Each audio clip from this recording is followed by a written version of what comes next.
बहुत समय पहले की बात है। एक छोटे से गांव में एक लड़का रहता था जिसका नाम अर्जुन था। गांव के बाहर एक घना जंगल था जो हमेशा से गांव वालों के लिए डर का कारण रहा था। लोग कहते थे कि उस जंगल में एक जादुई पेड़ था जिसे स्वप्न वृक्ष कहा जाता था। ये पेड़ रात के समय अपनी शाखाओं से अद्भुत रोशनी फैलाता और आसपास के वातावरण में एक अजीब सी खामोशी छा जाती थी। कहते थे कि जो भी उस पेड़ के पास जाता उसे एक सपना दिखाई देता जो उसकी जीवन की सबसे बड़ी इच्छा पूरी कर सकता था। अर्जुन को यह बात सुनकर बहुत दिलचस्पी हुई और उसने ठान लिया कि वह उस पेड़ को ढूंढेगा। एक रात जब चांदनी रात थी और पूरा गांव सो रहा था, अर्जुन चुपके से अपने घर से निकल पड़ा। वह धीरे धीरे जंगल में घुसता चला गया। रास्ते में उसे कई अजीब आवाजें सुनाई देती, लेकिन उसने डर को नकारते हुए आगे बढ़ने का निर्णय लिया।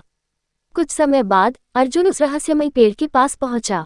पेड़ की शाखाएं ऊपर तक फैली हुई थीं और हर शाखा से जलती हुई रोशनी बहुत ही सुंदर लग रही थी। अर्जुन को पेड़ के पास जाकर एक अजीब सा एहसास हुआ। उसने अपनी आंखें बंद की और सोचना शुरू किया कि वह किस तरह का सपना देखना चाहता है। जैसे ही उसने अपनी इच्छा मन में सोची, एक हल्की सी आवाज आई, क्या तुम सच में तैयार हो? अर्जुन ने हाँ में सिर हिलाया। इसके बाद उसे अचानक एक चमकदार रोशनी ने घेर लिया और वह एक अजनबी जगह पर पहुंच गया। यह एक बड़ी सी महल जैसी जगह थी जहां हर ओर रंग बिरंगे फूल खिले थे और आकाश में परियां उड़ रही थीं।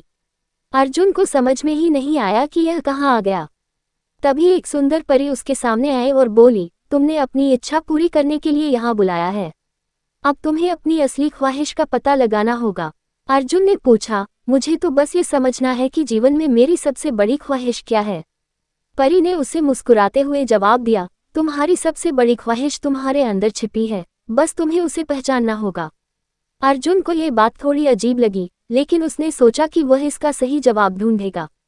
उसने पूरे महल का दौरा किया, हर कोने में जाकर वहां की सुंदरता और खुशियां देखी, लेकिन उसे फिर भी अपनी ख्वाहिश का कोई ठोस रूप नहीं दिखा। अंत में अर्जुन एक बगिया में पहुंचा जहां एक बूढ़ा आदमी बैठा था।